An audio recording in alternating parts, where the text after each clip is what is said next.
Bayangkan jutaan tahun lalu, tempat Gunung Lawu berdiri dulunya adalah dasar laut yang dalam dan gelap. Tak ada puncak, tak ada hutan, hanya air dan kehidupan laut purba. Ini fakta geologi. Lawu pernah jadi bagian samudra sebelum kekuatan tektonik mengangkatnya ke permukaan. Lempeng bumi bertabrakan, magma membentuk kerucut raksasa, hingga akhirnya lahirlah Gunung Lawu. Setiap batu di lerengnya adalah catatan sejarah planet kita, tentang api, tekanan, dan waktu.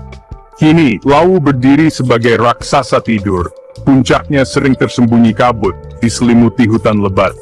Bagi banyak orang, Lawu bukan sekadar gunung, tapi pusat spiritual dan tempat keramat. Transformasinya dari dasar laut ke gunung suci adalah metafora. Dari kedalaman, muncul keagungan. Lawu adalah entitas hidup, penuh sejarah, mitos, dan energi yang terasa bagi siapapun yang mendekat. Saat bicara Lawu, kita bicara portal waktu, jembatan antara masa kini dan masa purba. Disinilah sains dan mitos bertemu. Logika geologi berpadu dengan kepercayaan spiritual. Lawu membuktikan, bumi punya cerita jauh lebih besar dari yang kita bayangkan. Dan cerita itu dimulai dari tempat paling tak terduga dasar samudera. Inilah Lawu, lebih dari sekadar pemandangan indah. Smart. Bagaimana kita tahu Lawu dulunya dasar laut? Jawabannya ada di Sangiran. Situs Sangiran, di lereng bawah Lawu, adalah laboratorium alam yang membuktikan teori ini. Di sana, fosil kerang, foraminifera, dan organisme laut ditemukan di tanah yang kini jadi daratan. Ini bukti tak terbantahkan, area Lawu pernah terendam laut. Fosil-fosil ini adalah kapsul waktu, memperlihatkan ekosistem laut jutaan tahun lalu. Selain fosil laut, Sangiran juga menyimpan fosil manusia purba, menandai evolusi lanskap Lawu.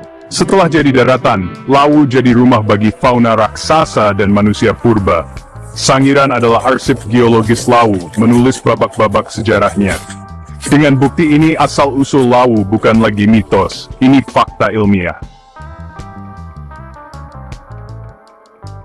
Apa yang membedakan Lawu dari gunung berapi muda seperti Merapi? Usianya. Lawu adalah veteran, letusan terakhirnya ribuan tahun lalu. Puncaknya tak lagi kerucut tajam, tapi landai dan tumpul, hasil erosi panjang. Kawahnya mati, berubah jadi lembah dan dataran di puncak. Ketenangan ini memberi waktu bagi hutan Lawu tumbuh lebat dan ekosistemnya stabil. Pohon-pohon besar, akar kuat, dan keanekaragaman hayati tumbuh tanpa gangguan vulkanik. Namun, di dalam perutnya, sisa panas magma masih ada, menciptakan sumber air panas di lereng Lawu. Lawu tampak tenang, tapi di kedalamannya masih menyimpan energi purba. Inilah kombinasi unik stabilitas ekologis dan misteri geologis. Lawu adalah monumen hidup evolusi bumi Jawa. Lereng Lawu adalah surga keanekaragaman hayati, rumah bagi flora dan fauna langka. Edelweiss Jawa tumbuh subur di puncak, simbol keabadian dan ekosistem sehat. Hutan Lawu juga dipenuhi anggrek langka, beberapa endemik hanya di sini. Pohon cemara gunung dan puspa menciptakan mikroklimat unik, menopang kehidupan. Di dunia fauna, macan tutul Jawa dan elang Jawa masih bisa ditemukan, tanda rantai makanan seimbang. Hewan lain seperti kijang, lutung Jawa, dan burung endemik juga bergantung pada kelestarian hutan. Lawu adalah cagar alam raksasa, bahtera Nuh bagi Jawa. Melindungi Lawu berarti menjaga warisan genetik dan keindahan alam tak ternilai. Kini kita masuk ke dunia mitos dan legenda. Bagi masyarakat Jawa, Lawu adalah istana langit, tempat manusia bertemu dunia gaib. Legenda Prabu Brawijaya IV, raja terakhir Majapahit, jadi kunci status spiritual Lawu. Saat Majapahit runtuh, Sang Prabu naik ke Lawu untuk moksa, melepas diri dari dunia dan mencapai kesempurnaan spiritual. Di puncak Lawu, ia diyakini menghilang secara gaib, menyatu dengan alam semesta. Ia ditemani dua abdi Dipa Manggala dan Wangsa Manggala Jala yang jadi penjaga gaib gunung. Inilah dasar ritual dan pantangan pendaki Lawu hingga kini. Kisah moksa ini mengubah Lawu jadi mandala spiritual, gerbang ke dimensi lain. Legenda ini menegaskan sejarah, spiritualitas, dan geografi Jawa saling terjalin erat. Legenda Brawijaya Fifth melahirkan mitos di jalur pendakian Lawu. Sunan Lawu diyakini mengawasi setiap pendaki. Sopan santun dan niat bersih jadi aturan utama. Melanggar pantangan dipercaya mendatangkan celaka.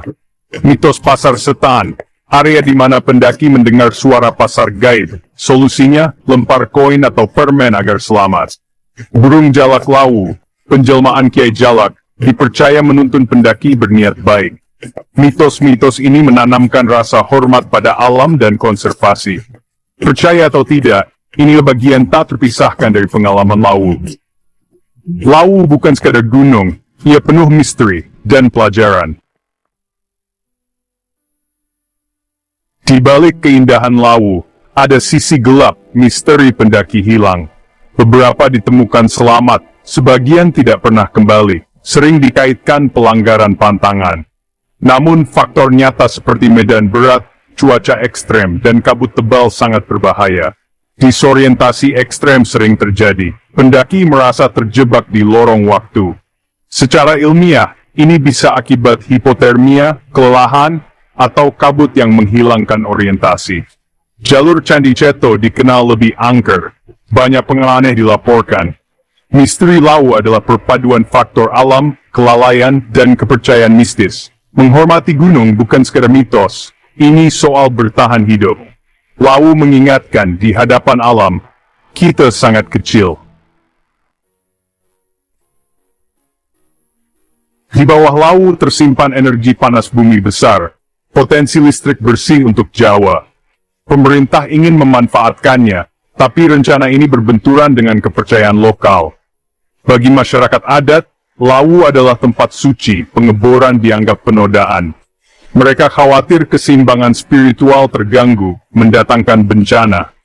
Dilema ini kebutuhan energi bersih versus pelestarian budaya dan spiritual. Energi geotermal ramah lingkungan, tapi warisan budaya tak ternilai. Solusi? Dialog hati-hati, zona eksplorasi terbatas, area sakral dilindungi. Dilema Lawu cerminan tantangan Indonesia menyeimbangkan modernisasi dan pelestarian. Tak ada jawaban mudah, tapi dialog adalah kunci. Lawu adalah entitas dengan banyak wajah laboratorium alam, bentang hayati, pusat spiritual, dan tantangan pendaki. Sains dan mitos di Lawu saling memberi makna, keduanya tak terpisahkan. Kisah geologis Lawu memperkuat kesakralannya, mitos-mitosnya melindungi ekosistem. Masa depan Lawu bergantung pada keseimbangan sumber daya, warisan budaya, dan alam. Pengelolaan Lawu harus melibatkan ilmuwan, tokoh masyarakat, pemerintah, dan pecinta alam. Setiap kebijakan harus mempertimbangkan dampak fisik, budaya, dan spiritual. Lawu akan tetap berdiri ribuan tahun lagi, menyimpan rahasia yang mungkin tak terpecahkan. Sedikit misteri membuat hidup lebih menarik. Tugas kita menjaga warisan ini untuk generasi mendatang. Lawu bukan sekadar gunung, ini adalah warisan abadi. This is Lawu. Close the door.